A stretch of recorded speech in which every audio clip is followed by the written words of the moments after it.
Good morning. Good morning, and welcome to the Center for Spiritual Living, Palm Desert, Conversations with the Fabulous Five, which today, as you can see, is Conversations with the Fearless Four. And Dale is going to join us again next week. So I am so pleased to welcome you to our virtual platform today. My name is Reverend Gail Morton, and we are right here, the Fearless Four, bringing you today's conversation. Our topic this morning, authored by our very own Reverend William Conway. So if you're joining us for the first time, welcome. And I invite you to visit our website at www.cslpalmdesert.org, where you will find all kinds of information about the groups and the activities that are available to you right here at our Center for Spiritual Living, Palm Desert. At Centers for Spiritual Living, we are inspired. We are totally motivated by a global vision, meaning our vision incorporates everyone. It's a vision of a healthy and a loving world. So everything we share here is about that. In this virtual setting today, I am confident that somewhere between today's topic, our conversations, our invocations, simply everything that takes place in this virtual conversation, that something is especially right for you, for your soul, and for where you are on your spiritual journey. So welcome. In preparation for today's conversations, please join me as I pray us in with an invocation. Closing your eyes if comfortable, or perhaps lowering your gaze. Please take a deep breath in, and then a long exhale out. As I begin by recognizing this now moment, this beautiful, this amazing, this present moment, and then recognizing divine energy, this brilliance, this love, this lovingness that is everywhere present. And I am so grateful to know that this aliveness of being is the very essence of all that is, and it is the only thing that is going on. And I know this time together is a time of harmony, of peace, of joy, and of love. It's a time to learn something amazing, a time to take something beautiful into each and every heart that will continue to grow as the days all grow forward. I bless each person here, knowing every mind and heart is exactly where it needs to be. And every word spoken will speak to each mind and each heart in a perfect way. Please join me in saying, and so it is.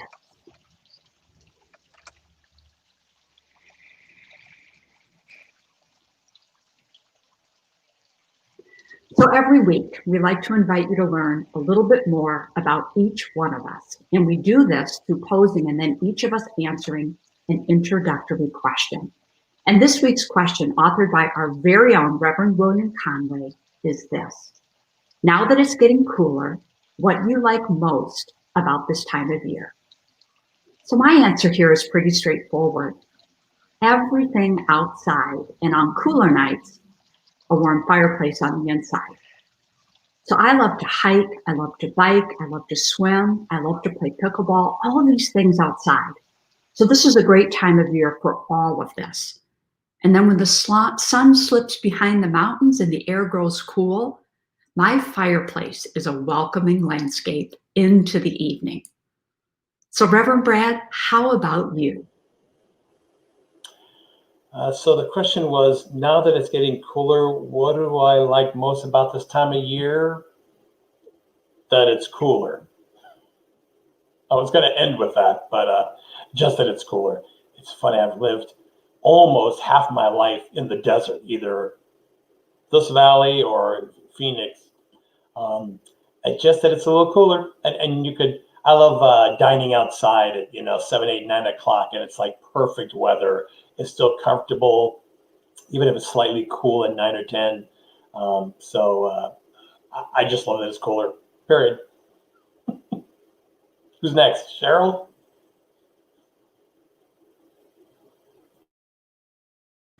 Yes, for me, I love the heat, and I love it when the days just get longer and longer up till June 21st, and then it's like, oh no, now it's going to start going down again, and days are getting shorter, and I just love the sunshine. I love being outside as well, and I really have fixed my little patio up to be my little Zen garden, and I just love being outside. And I just recently got a fire pit so I can sit outside now at night when it's really chilly. But I think the thing I like the most about this time of year is I get to turn off the air conditioner and open up my patio door because it's all completely secure out there. And I can just sleep in this really great cold weather with my, all cocooned up in there and warm and everything. But I'll tell you, the first night I did it, I woke up the next morning, it was 46 degrees outside. And it was really hard to get out of bed, but still. But I love all the different seasons. They all have their beauty and their magic. So that's what I like the best about it. So now let's go to Reverend William. Well, good morning, everyone, and I hope that I am coming through loud and clear and clean. A little bit of issues out over here. Right now, I'm coming to you from Laguna Beach, and the sun is just now peeking through the overcast haze. As far as for me, all those were great answers, and I can definitely understand all of them. But like what Reverend Gale said, it's the fire pit, it's the fireplace, it's walking out and walking in the evening and you're smelling wood burning and you have that mountain smell in the desert. It's just a great feeling. It relaxes me.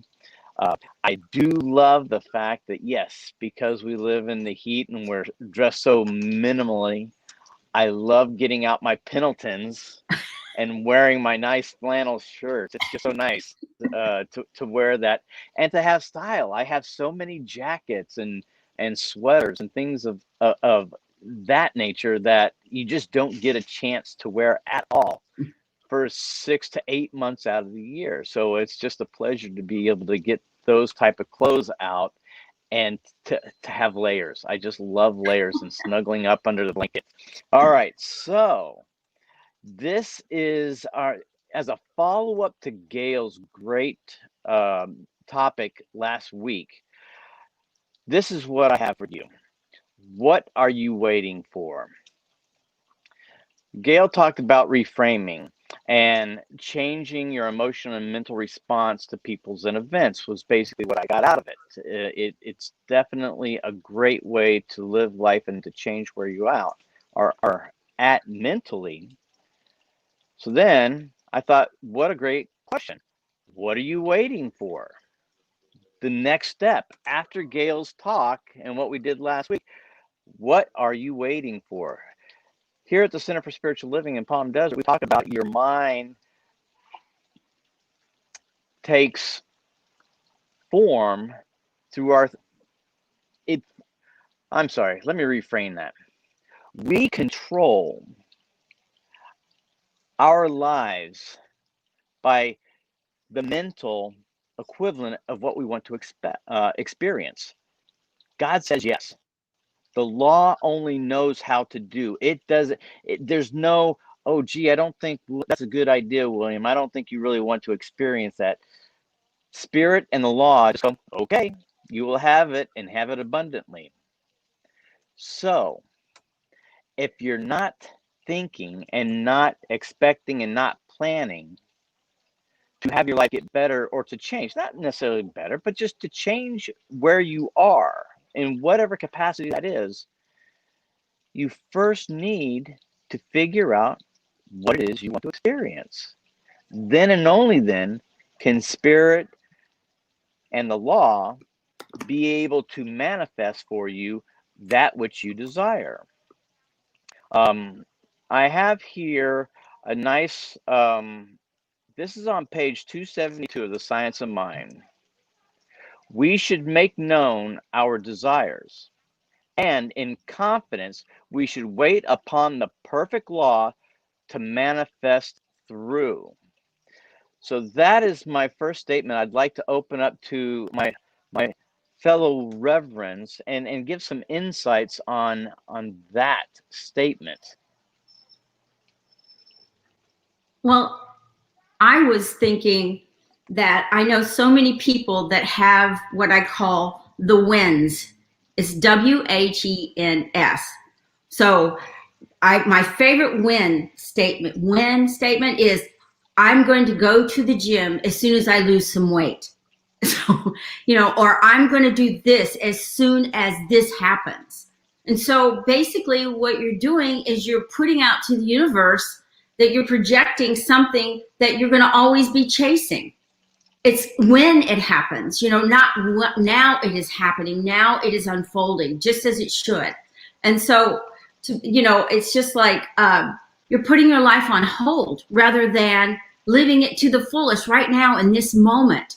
And that's the best way to live your life, not to live in the past and not to live in the future of when, but to live it right now in this moment and find the beauty and all the good that is already in your life without waiting for something else to happen to make your life good. It already is. You get to decide if it's good or not. You get to decide, even when things appear to be bad, to look for the good in a situation. And then to come from that from a place of gratitude. Instead of having the wins, let's have the nows. How about that? That'd be fun, wouldn't it?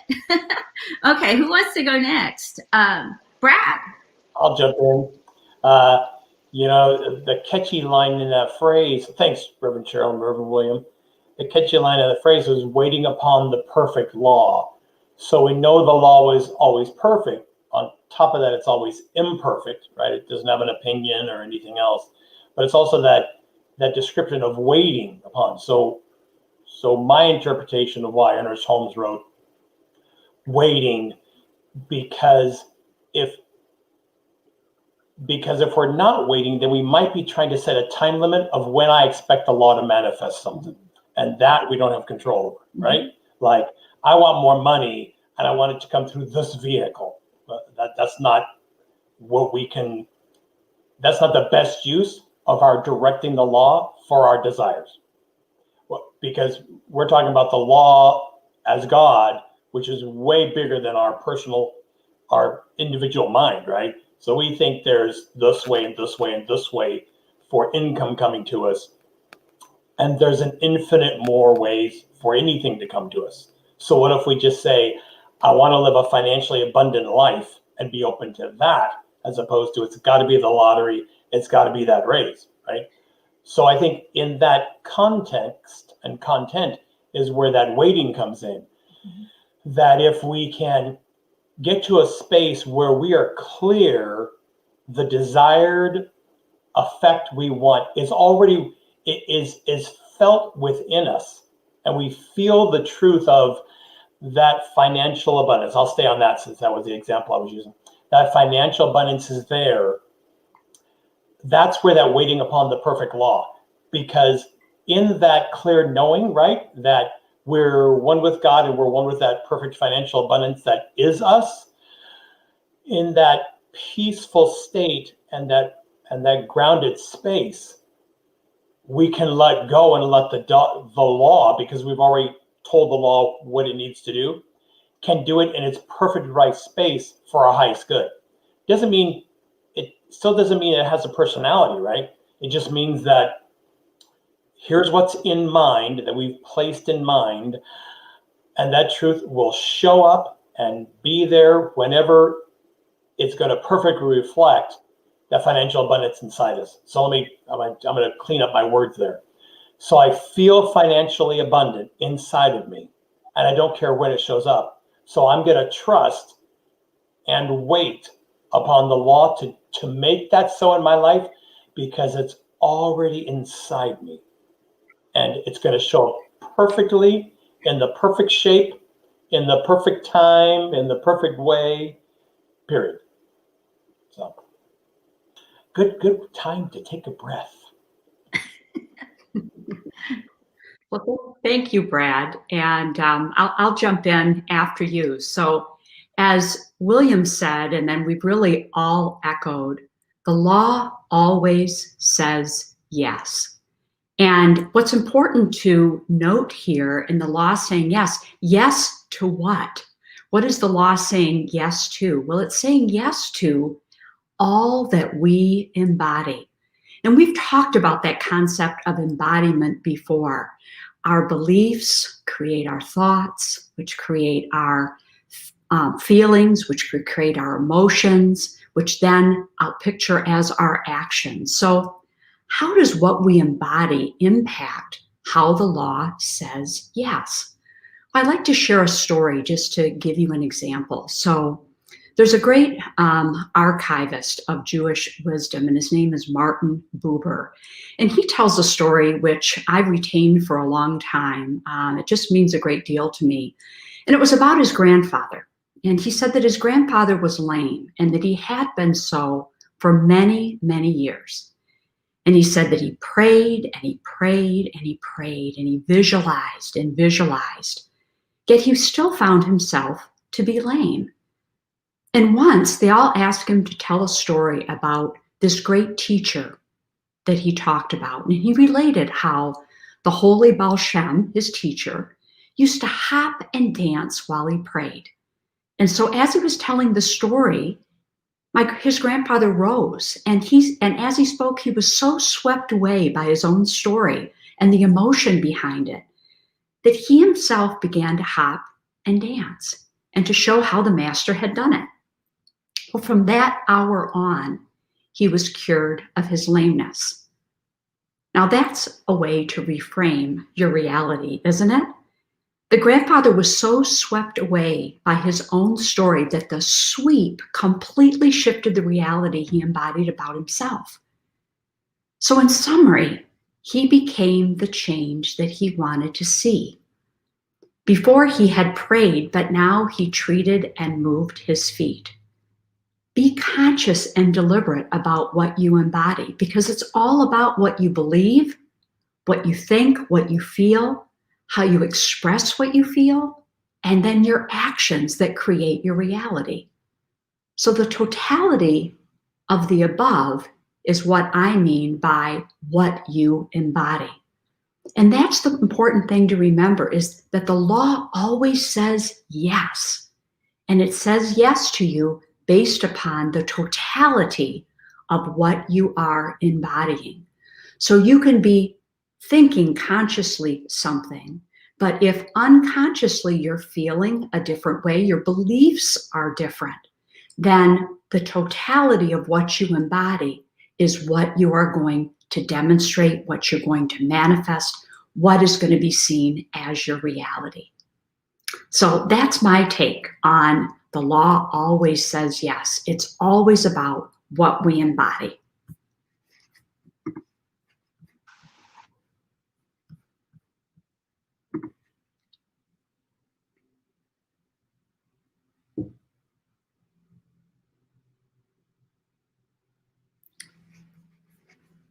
William, you're muted. Golly, Plum. I must have hit my mic twice. Can you hear me now? It's a Verizon commercial. Anyway, thank you so much, Reverend Gail, for that. You always have a way with words and insights onto how spirit works. And I'd like to also address this as well. Part of what's stopping you, is it ignorance? Meaning you don't know how to move forward. Are you unsure of yourself? Or maybe it's fear, you're afraid of the outcome.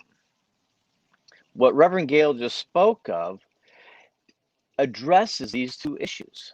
A lot of times people, when I do prayer work, these two emotions or thoughts come up quite often.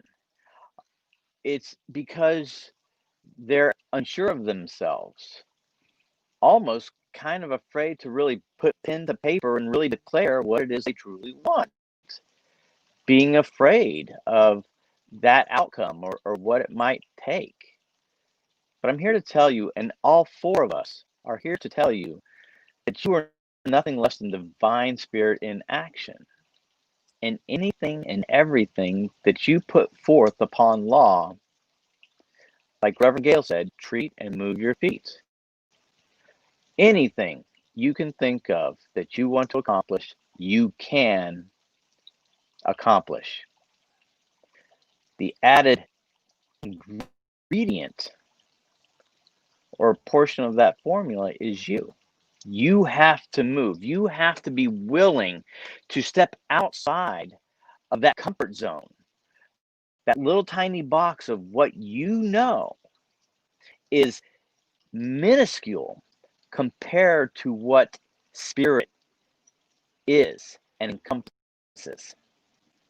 So step out of that little box. Allow your mind to expand. Allow your heart to open up. Allow your desires to become known, not only in your subconscious, but in your conscious mind.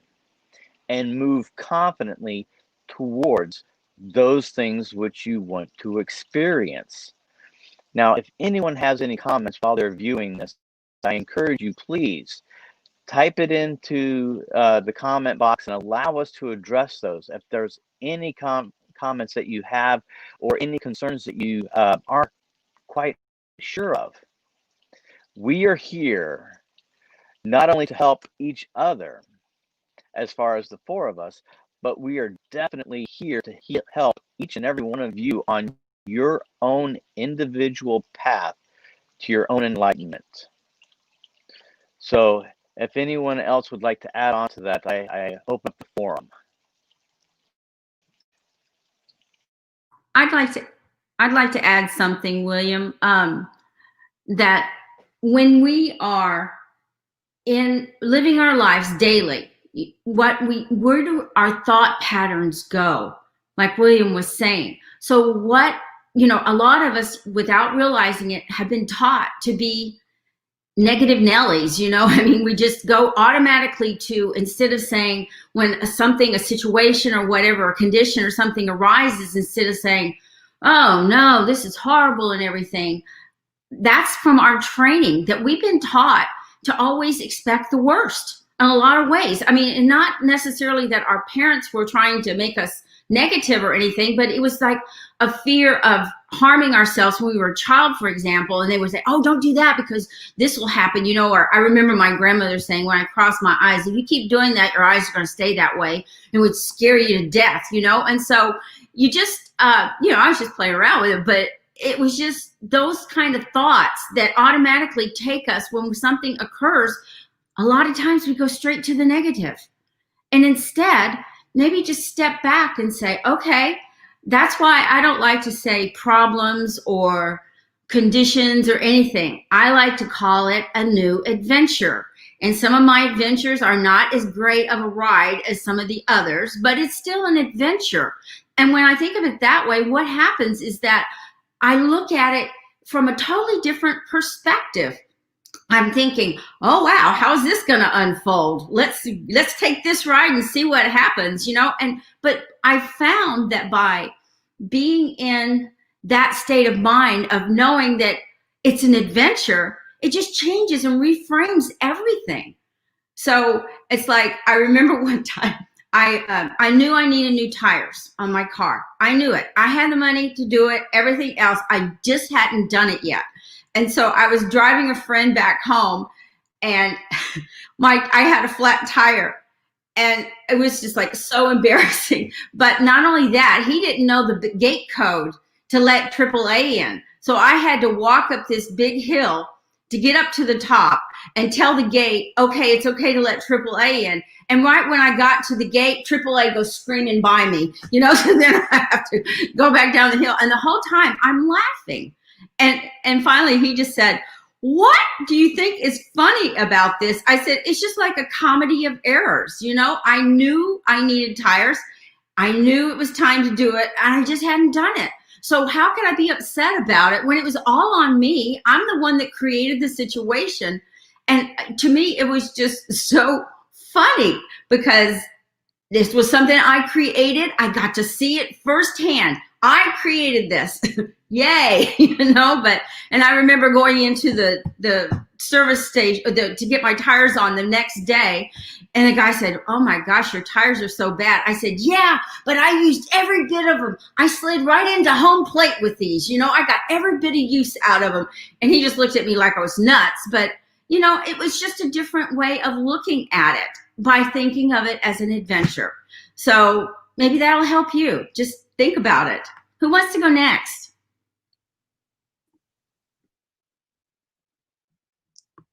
I can jump in on that, Cheryl. So I loved how Cheryl framed up her discussion about saying that she treats everything as an adventure. And the truth is, some adventures turn out a little bit better than others. And isn't that true for all of us? I can definitely say that's true for me. But the other thing I can say about adventures is that the adventures that maybe didn't turn out the way that I had hoped or desired that they would turn out, honestly have been the very best teachers. And they have helped me frame or reframe my reality in a really amazing way. So sometimes people say they don't feel comfortable with their frame, how they're looking at or perceiving the world, but they don't know what to do, how to reframe or how to see rightly. What I want to share with you today and remind you of is that you possess all of the wisdom that you need to create deliberately the life that you desire. And when you feel that sense of uneasiness sometimes that's nudging you, it truly is a gift because it lets you know that it's time for a change. It's time to change our focus. It's time to change your mode of living. It's time to change your reality. And once you realize that, you only need to remain open and ready for this wisdom to guide you into your truth and into your freedom. Now, that wisdom is also going to guide you, as William was guiding us, into action, right? Treat and move your feet. And the key here is what are you ready to embody? What are you ready to think, to feel, and to act? Because the truth is, what we embody creates our frame. And we always want to be deliberate and conscious around all that we embody, all of it. So my cohorts, what say you?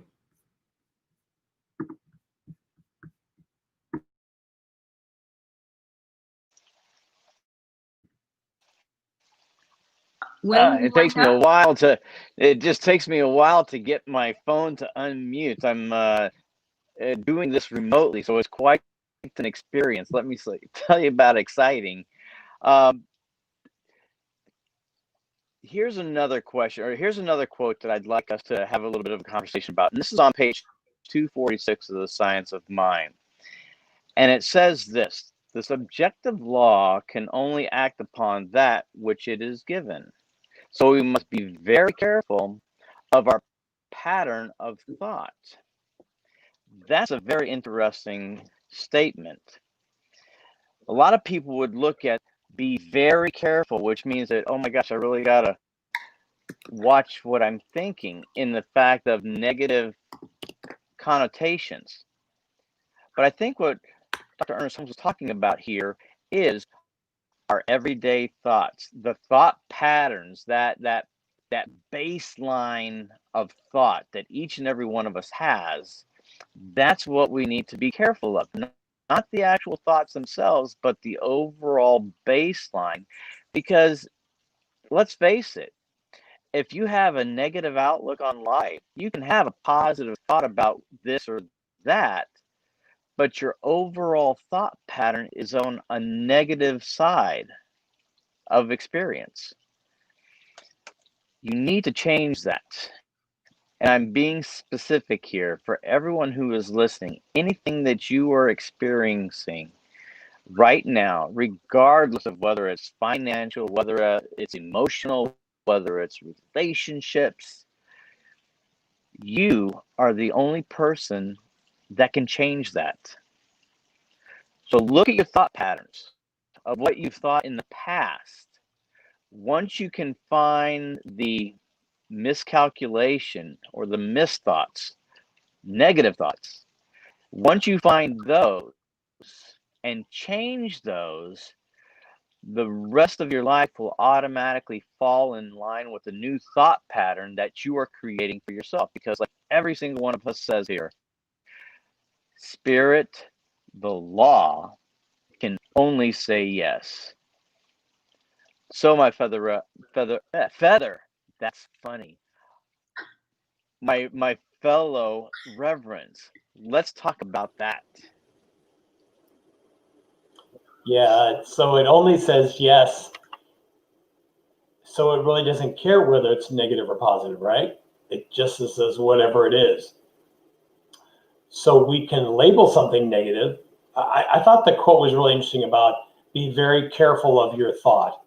And I love Reverend William addressed that people will say, oh my gosh, what am I thinking?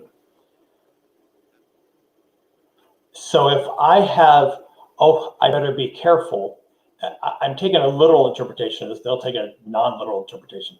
If I'm doing a, oh my gosh, I want to be careful of my thought, what do you think I'm feeling inside right now? Oh my gosh. And so it doesn't matter what I say, within that is going to be something more to support me in having, oh my gosh, energy. So I think that's what Ernest Holmes means when he says, be careful of your thought. Be really clear. That's why you can chat with any of us. You can chat with the practitioners. You can chat with someone who can hear and see you to help you if you need to verbalize some to get clear of what do I really want and what would that look like and feel like inside, and how can I talk about it, think about it, whatever else, so that the essence of my desire is embodied in me.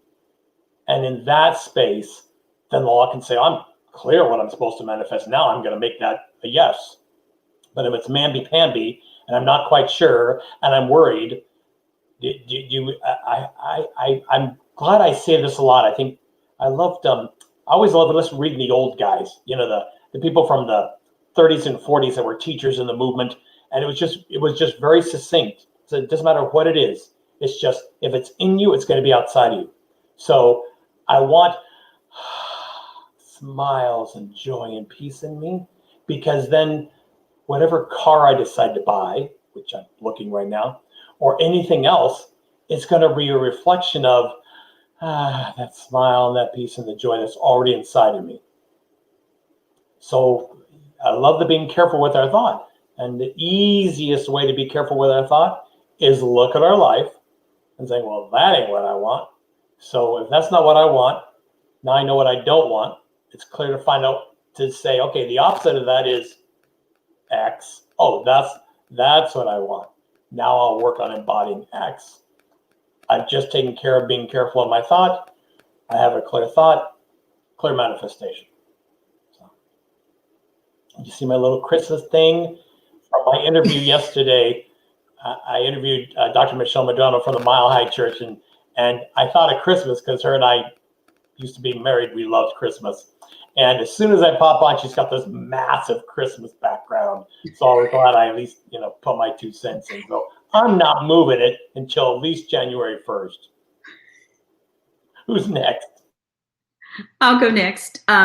Something that Gail said, that it goes to the point of reframing. When you think about, when we say adventures, and Gail had said that how each time that something that was not really what she thought she wanted it, or how she wanted it to turn out, but then she realized after a time that what the lesson was, that it was brought to her through that. And so for me, it's like, if you're thinking about your past and you've got all of these negatives that you can count them out on your fingers, and tell everybody and all your friends and everything that's bad about your life. Well, if you go back and you think about it, or the way I look at it, is that each one of those brought me to where I am right now. Right now, no matter how it appeared or how it unfolded or what, I wouldn't, some people will say, well, if I could go back, I would change this, but not really. I don't know if I would change anything. I would have liked some more positive stuff to happen occasionally, maybe, but every one of those things, everything that unfolded in my life brought me to this place. And this is, I swear, I live in my happy place now. This is my happy place. And so I cherish those things now. That sounds crazy. I cherish the negative stuff that happened because of what it did to me and how it made me grow. And that to me is the most phenomenal thing about it. So who wants to go next? Oh, Gail's going to go next. Good. Reverend Gail. So thank you, Reverend Cheryl. I love that. Everything that has happened has brought me to where I am today. I just love that because it's absolutely true. And I loved, Reverend Brad, what you said too. I love when you said, what is in you is showing up outside of you. I love that too. And it's because it is the totality of what we embody that shows up as our lives. So I know it sounds like I'm full of stories today because I am, but I have another great story I'd like to share with you that connects really beautifully with our topic today and what William said earlier, because it expands on and illustrates the more global power of framing rightly. And it also illustrates how important it is to surround yourself with loving, supportive people as you make changes in your life. As William said, it is the relationships, the people that you're surrounded with that make a big difference as well. So I read this really cool story recently about a tribe in Southern Africa, and a person was doing something wrong, a member of this tribe, something that destroyed the really delicate social network of the tribe. And this action that this person took brought all the work in the village to a halt. All the people in the village gathered around what they called the offender, and one by one, they began to recite everything that he or she had done right in their life. Every good deed, every thoughtful behavior, every action they took that was socially responsible. Now, these things all had to be true about the person.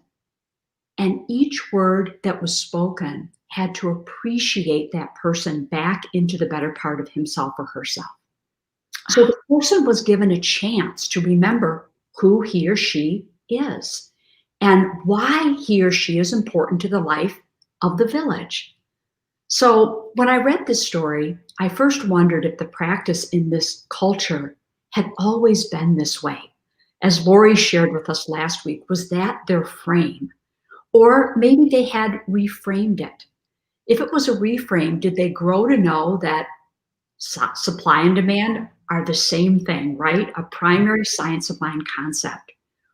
Or was this the way they had framed these situations all along? Either way, this is the action that William was talking about. The initial frame is an action, or the reframe is an action. Both are action steps. And if you frame up the truth, voila, you're in truth. And if you reframe into truth, the action's also been taken and you're living in truth.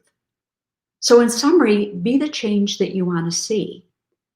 Be conscious and deliberate about what you embody. It's all about what you believe, what you think, what you feel, how you express what you feel, and your actions that create your reality. So what did I get from this story? Well, a lot of things.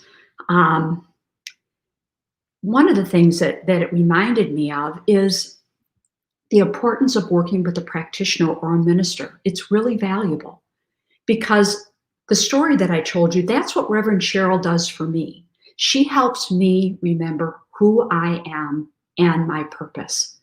So we really want to surround ourselves with people that help us remember who we are, give us that opportunity for reconciliation. Any thoughts on that, my cohorts? That was so beautifully said. That's all. That was beautiful. I mean, what a great story. What if we just lived in, instead of beating ourselves up every time we make a mistake, we just start reciting all the good things that we've done in our lives, and we know that we've done good. We know that. So instead of saying, "Oh, why did I do that?" What did we say? Well, I did this and it was good. And so it just puts you in the right frame, as Gail said. That's perfect. Thank you.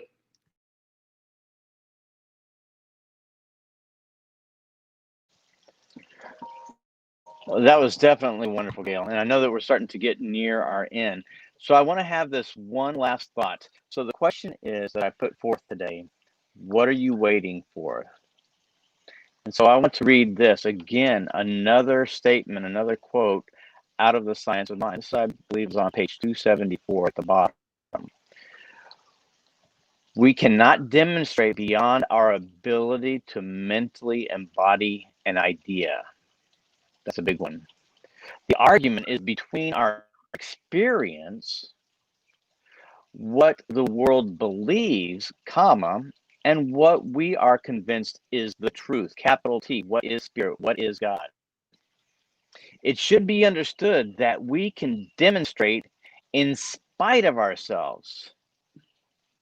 That is so encouraging.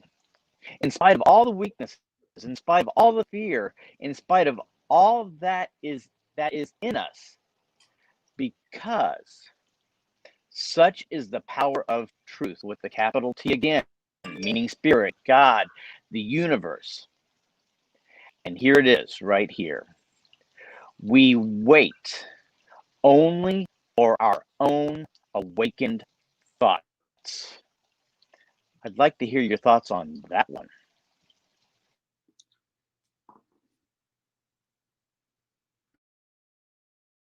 Okay, I'll go. I have something there. But William, that is so profound, because even when we are not consciously directing our thoughts towards whatever, the law works no matter what.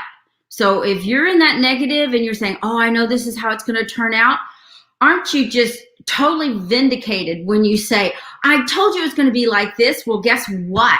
You're the one that created it. Yeah, that's how it happened. And so you're using the law whether you know it or not, exactly like William says.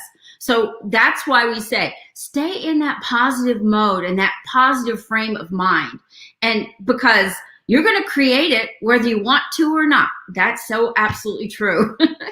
Anybody else? Come on, somebody jump in here and help me out. So I'm happy to jump in there, Cheryl.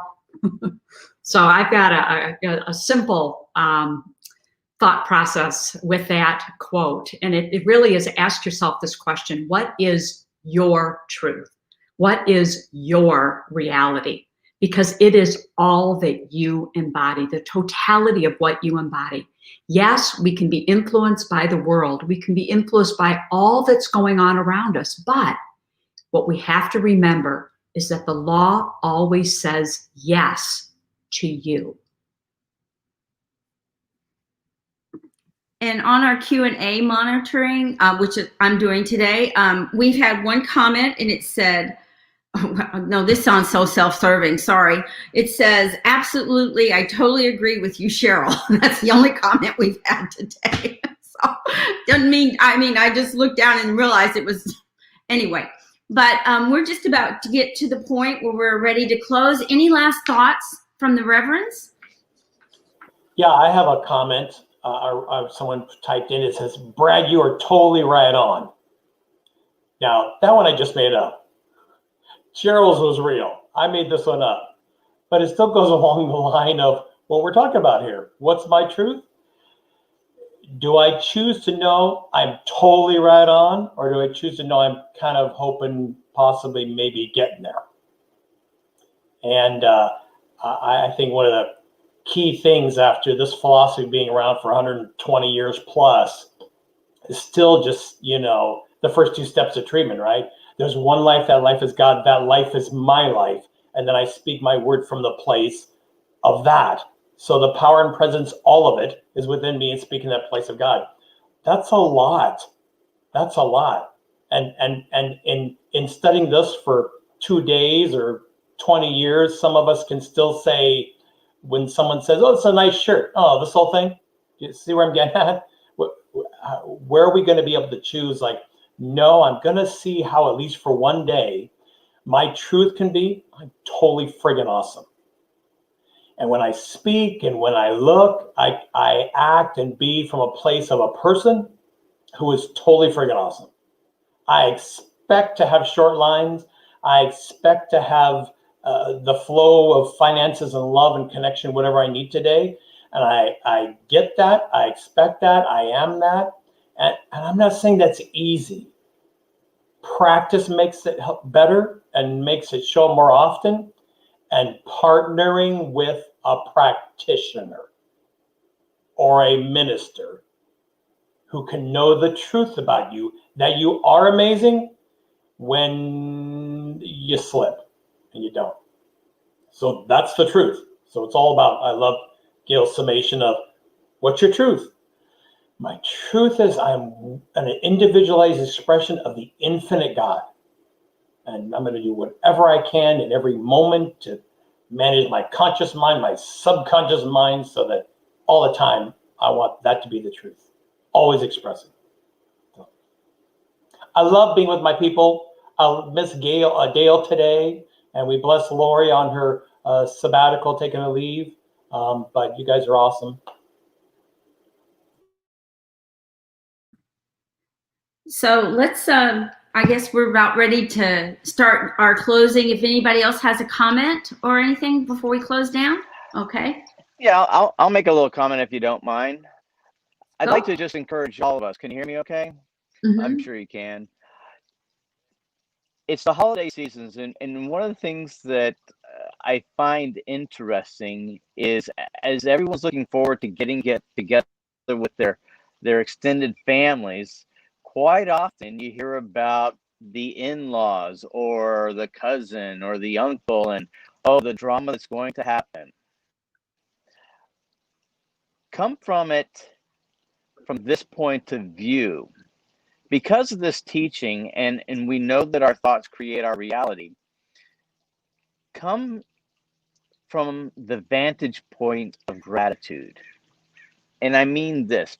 Have a game with yourself this holiday season. If you think that you have that type of family that's very dynamic in different thought patterns, let's just put it that way. I find myself that when somebody is talking about something I don't necessarily agree with, but I don't need to argue because there's nothing to convince them of anything because that's their truth. I go to gratitude instead of anger or frustration. And it's quite easy and it's quite simple. Gratitude, knowing that for myself, that whatever thought that my extended family is having that I don't agree with, thank goodness I don't think like that, or I don't have those negative patterns. And when I think of that, from that context, from that emotion, there's nothing but love for all of my family. So if you are that type of person or have been that person to say those type of things about your family, I encourage you this year, make it a game. Show yourself gratitude in the fact that you think the way that you do because it's your truth. And then when you can do that, you don't have to get sucked into the drama. You can just express the love and the compassion of what this time of year is supposed to be about, which is of thanksgiving, of gratitude, of a givingness of oneself to those around them. So that is my closing comments to everyone here. So Reverend Cheryl or anyone else? I think that what I like to do when I run into that situation where I have one family member that's just like, you know, so negative, I just can't help myself, but I start thinking, thank you for showing me who you are out loud. Thank you. You know, in other words, thank you for letting me know what you feel and what you think. It doesn't necessarily reflect what I feel, but thank you for showing me who you are. Because the reality is that people only know what we show them about ourselves. We are individual, incomparable expressions of God. And so when you think that way and you look at it from that point of view, then you can just see what other people, how they feel and how they're presenting themselves to you. But think about how you're presenting. Are you the one that's going, yeah? So think about it. Step back and look at everyone else. And just like William said, I love that. Just be thankful of how you know how you feel. And it's not necessarily how they do, but you don't have to change their minds. They're just allowed to go ahead and go down that little merry path of negativity or whatever's making them, whatever they're expressing. But it doesn't have to affect you, in other words. So, Brad, do you have any last words for us? Okay. All right. Well, I'd like to just go to the offertory right now. And please just know this. Give in gratitude. Give in gratitude. This is the season of gratitude and joy. And so I always like to think of it this way. Give where you get your good. Give where you're filled up and there's something that touches or resonates within you, that's where you want to give. And so that allows us to continue to present all of these great shows that we have going on all week long. We have live streaming. We have all different kinds of activities or, books and social circles and everything that you can join. So if you like what we're doing, please just go ahead and give where you get your good. You can click, there's a button on the bottom of below the live stream that you can click on. It says donate here, and you can just go on there and you can either call the center or you can donate through that. But just whatever feels good to you, just give in gratitude. Okay, so now I have some announcements for everybody. This week on Thursday, we have a Higher View with Dr. Laura Shackelford, and her special guest is Tina Marks. And then Friday, we have Reverend Charles, Life on Love. It's live stream. And so everybody tell what time all this stuff happens. 10. Everything at our center starts at 10 o'clock. And then on Saturday, we have a guided meditation by one of our 5 now. So if you'd like to go, it's really beautiful. It's about a 30-minute meditation, but everybody does a fabulous job. They're very, very uplifting. And then also we have our Sunday service, we have our Sunday service. It starts at 10 o'clock, but you can tune in earlier if you want to watch it sooner. But at 11 o'clock, we have our virtual prayer room where practitioners or ministers, whoever's in the room, will do individual one-on-one prayer with you in a totally separate room. It's totally private, totally confidential, but we're there just to help you. And so please, just if you need some guidance or whatever, please come into our virtual prayer room. And then at 8 o'clock on Wednesday mornings, we have our Power of 8 group. And that is Gail or myself right now are facilitating, but I haven't in the last few weeks. I'm sorry, Gail. But anyway, it is really it's a meditation that where you share your energy with another person. And then that energy is just focused. It is a beautiful experience. It is absolutely wonderful. So if you'd like to, please try and come into Power of 8. It's at 8 o'clock. You just go on our website and you click on that particular banner and it'll take you to registration so that we'll know how many people want to come into Power of 8. All right. And then on Thursday, William and I do Social 8. And I have to tell you, we laugh so much. It's not so much of a teaching thing. It's more of people that are like-minded and feel and love this teaching. We get together and we just laugh and giggle and tell funny stories. I mean, we just get to know each other. It's like a social hour. And we bring our wine or we bring whatever we have. But anyway, it's just a real fun thing for you to do. And then also, Brad is doing a really phenomenal thing. He's doing the Caregivers Connection for people that are caregivers. It is an extremely isolating and very difficult job to be 24/7 in the care of someone that is in need of your help. And so he is facilitating this group. It's on the first and third Mondays every month, and it's from 3 to 4 in the afternoon to help you get together and maybe share some ideas or help you just release some of the tension or some of the things that are going on in your life. And Brad's there to help guide you. Reverend Brad is great at this. And so now I'd just like to take us, if anybody else, did I miss an announcement? Go for it, William.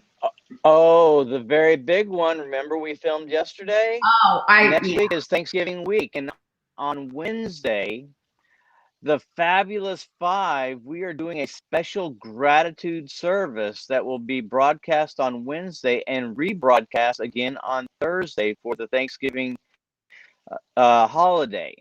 So don't miss that out. We set up the side stage in the sanctuary for a great and fabulous service for those days. So please join us Thursday and Wednesday. Thank you. I've forgotten about that. I don't know how. I just did it yesterday. I slept since then. What can I say? Anyway, let's go into our closing prayer. So everybody, please just feel comfortable where you are and just feel the universal energy just immersed in this perfect love, this perfect serenity and peace in this moment. And just know with me that there is only one source of all creation, one power back of everything.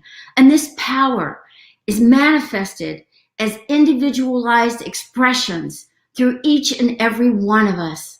We are all manifested through God, acting as God here on earth.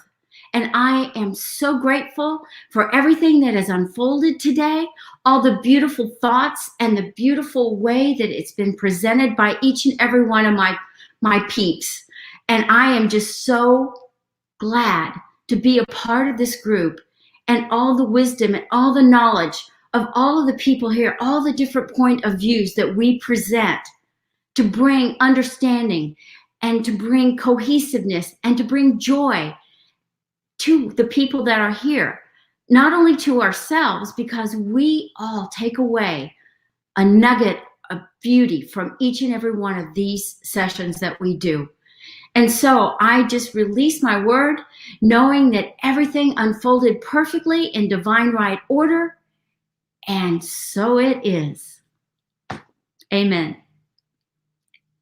So thank you for joining us today. Come back and see us again next week. And please, if you have any kind of issues or anything, you can call the center and you can talk to any of us if you want to. So take advantage of whatever we have to give. Come and take advantage of it. So I'm going to say goodnight and say goodbye. So love you all.